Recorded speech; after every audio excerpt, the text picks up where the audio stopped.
皆さん、こんにちは。陽介です。先日は卒業シーズンの話をしましたが、卒業の次には何がありますか？そう、新しい始まりです。もう4月ですね。皆さんの国では新しい年度、いつから始まりますか？ 9 月という国が多いと思います。でも、日本では4月なんです。今日は日本の新年度についてお話ししたいと思います。新年度というのは新しい年度のことで、日本では4月から翌年の3月までが1年の区切りとなっています。なぜ4月なのか、4月に何が起きるのか、私自身の経験も交えながらお話しします。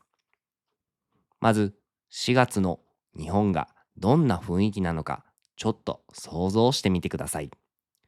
街を歩くと、新しいスーツを着た若い人たちがたくさんいます。スーツがまだ体に馴染んでいなくて、少し緊張した顔で駅のホームに立っている。この人たちは4月から新しい会社で働き始める新入社員です。学校の近くを通ると、ランドセルを背負った小さな子供たちが歩いています。ランドセルは日本の小学生が使う四角いカバンですね。ピカピカの新しいランドセルは新1年生の印です。体より大きいんじゃないかと思うくらい大きなランドセルを背負って歩いている小さな子供。住宅街では引っ越しのトラックが朝から晩まで行ったり来たりしています。テレビをつければ入社式や入学式のニュースが流れている。お店には新生活応援セールと書いてあって、フライパンや布団やカーテンが並んでいます。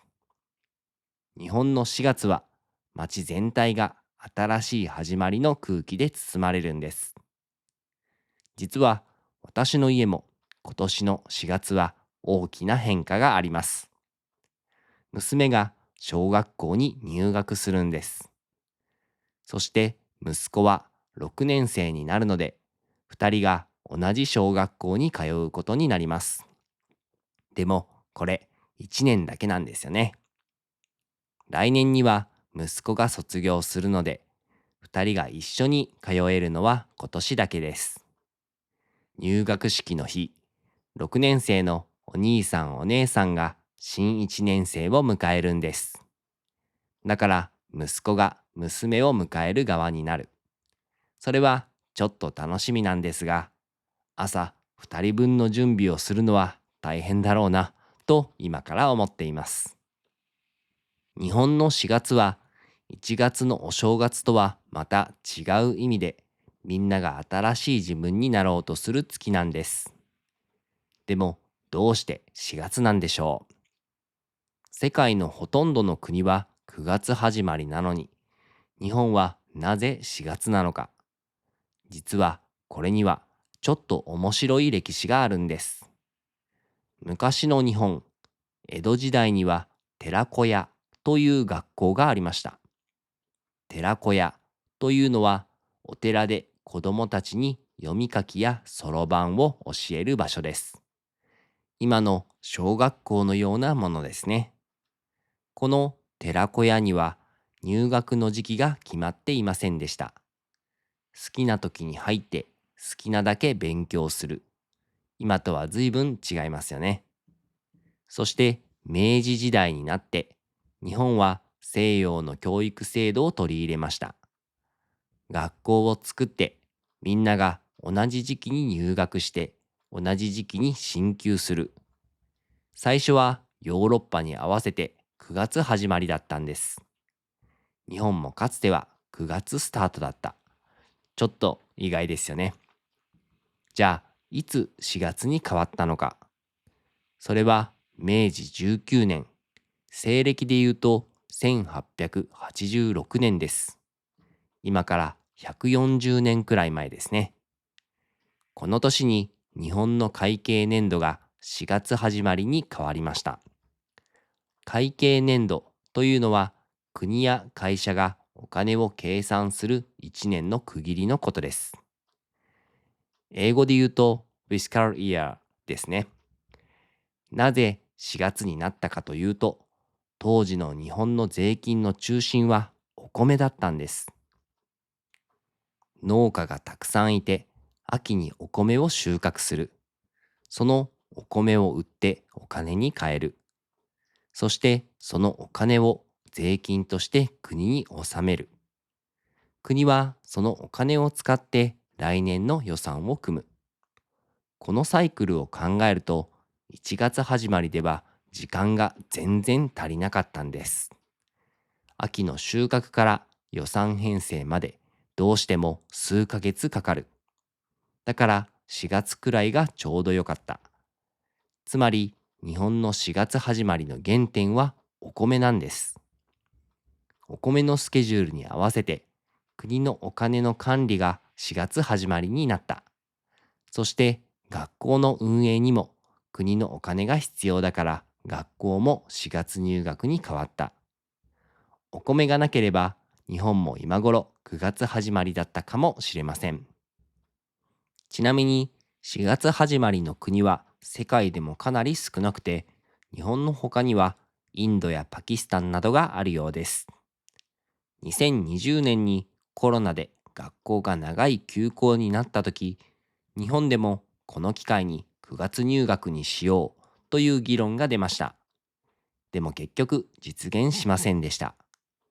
140年近く続いてきた仕組みは簡単には変わらないんですよね。もう日本人の生活に深く根付いているんだと思います。さて、4月1日に何が起きるかというと、日本中で入社式が行われます。入社式というのは、新しく会社に入る人たちのための式です。卒業式があって入学式がある。それと同じように会社にも入社式がある。これはかなり日本独特な文化のようですね。日本には新卒一括採用という仕組みがあります。新卒一括採用。ちょっと長い言葉ですが、分けて考えると分かりやすいです。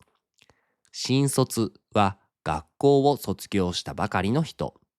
一括はまとめてという意味です。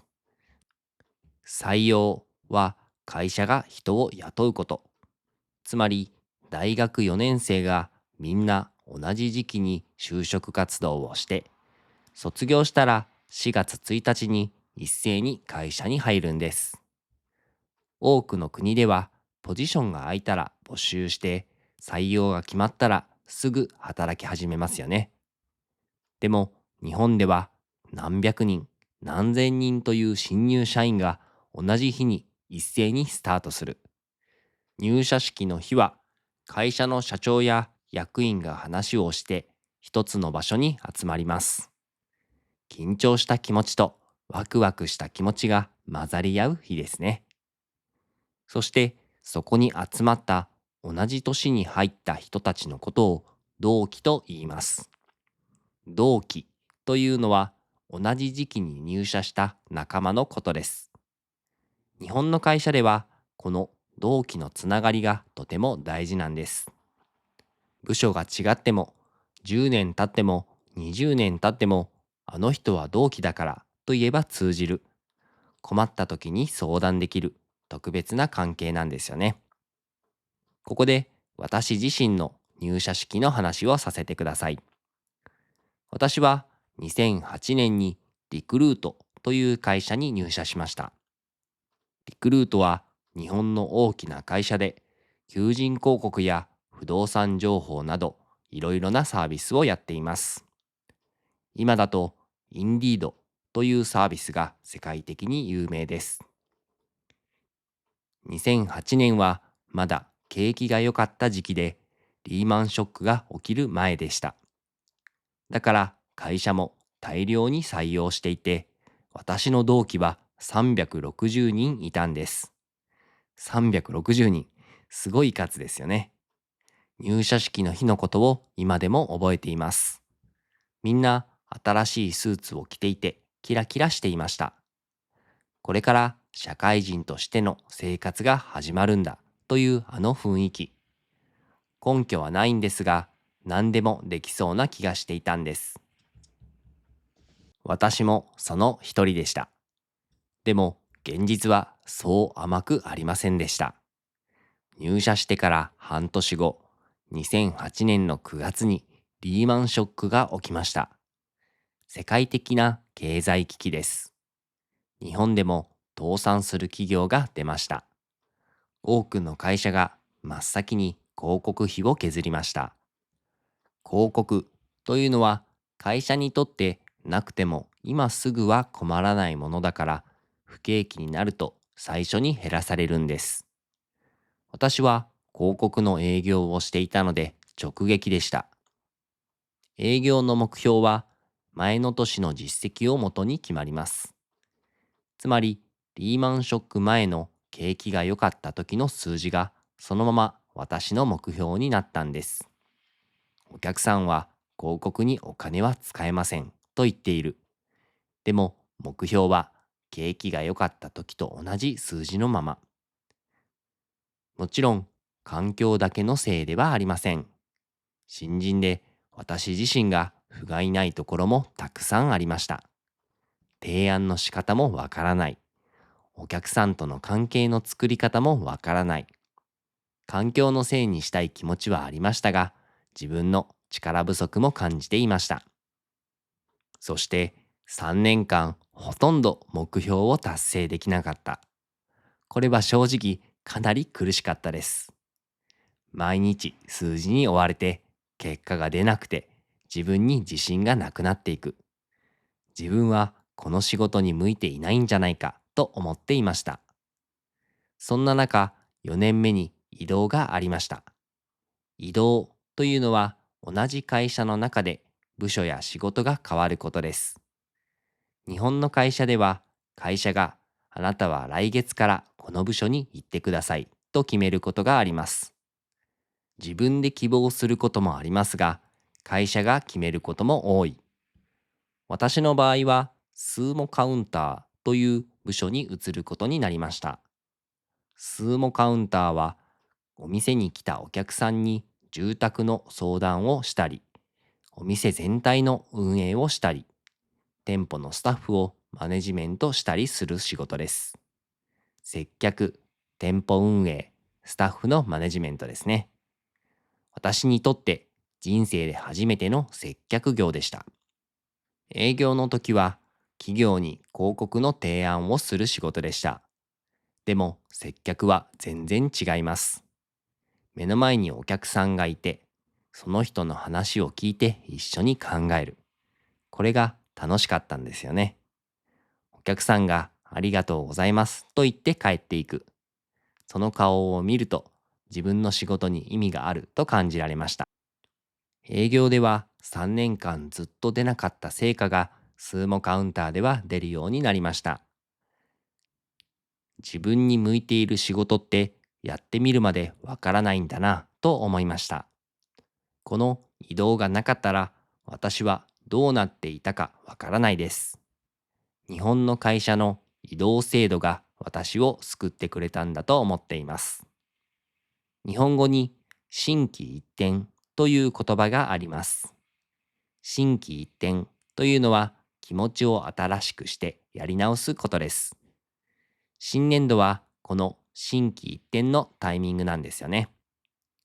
1月のお正月に今年はこうしようと目標を立てても2月にはもう忘れている。そういう経験ありませんか？でも日本には4月にもう一度チャンスがあるんです。新年度が来ると、よし、ここからまた頑張ろうという空気が社会全体に流れます。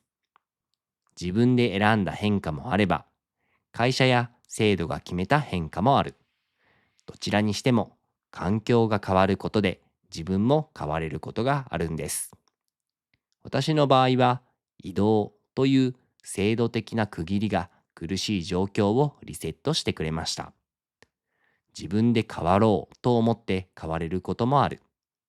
外からの力で変えられて、結果的にそれが良かったということもある。新年度にはそういう力があると思います。さて、新年度の話をしていますが、もう一つ忘れてはいけないのが引っ越しです。3月の終わりから4月の初めにかけて、日本は引っ越しシーズンのピークを迎えます。入社や入学で新しい土地に行く人、移動で別の都市に移る人、たくさんの人が一斉に住む場所を変えるんです。この時期は引っ越しの繁忙期です。繁忙期というのは仕事がとても忙しい時期のことですね。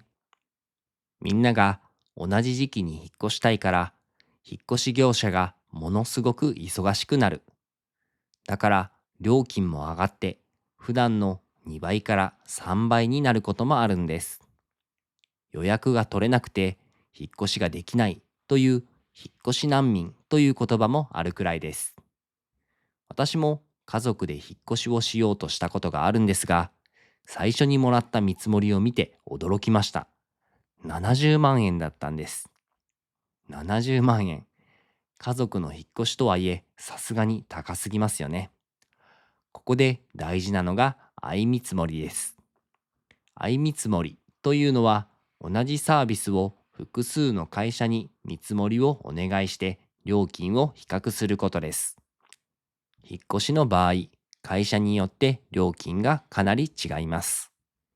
一社だけで決めてしまうと、高い料金のまま契約することになりかねない。私は3社に見積もりをお願いしました。そうしたら、一番安かったのが、ハート引っ越しセンターというところで30万円でした。70万円が30万円です。半分以下になりました。それでも30万円は安くはないですが、70万円に比べたらだいぶマシです。だから、もし日本で引っ越しをする予定がある人がいたら、2つアドバイスがあります。1つ目は必ず相見積もりをすること。面倒でも3社くらいには見積もりをもらってください。2つ目はできるなら時期をずらすこと。3月末や4月の頭は一番高いので、4月の中旬以降にするだけで料金がぐっと下がります。繁忙期を外すのが一番効果的な節約方法です。引っ越しが終わったら新しい家での生活が始まりますよね。日本には引っ越しの挨拶という習慣があります。隣の部屋や近所の家に粗品を持って引っ越ししてきました。よろしくお願いします。と挨拶に行くんです。粗品というのはお菓子やタオル、洗剤などちょっとしたプレゼントのことです。500円から1000円くらいのものですね。東京などの都会ではやらない人も多いですが、地方、特にファミリーで住む場合はやっておくと近所の関係がスムーズになります。もし4月に日本にいることがあったら、こんなフレーズを覚えておくと便利です。今年度もよろしくお願いします。年度の最初に職場や学校で使える挨拶です。今年度はこの年度、つまりこれからの1年という意味ですね。皆さんも心機一転、この4月から何かを始めてみませんか？もし何か新しいことを始めるなら何をしたいですか？この動画が役に立ったらチャンネル登録や高評価をよろしくお願いします。ではまた次回の動画でお会いしましょう。バイバーイ。Yosuke teaches Japanese every day, bringing words and phrases, come what may. From hiragana to kanji, you'll see. Learning's fun with Yosuke, come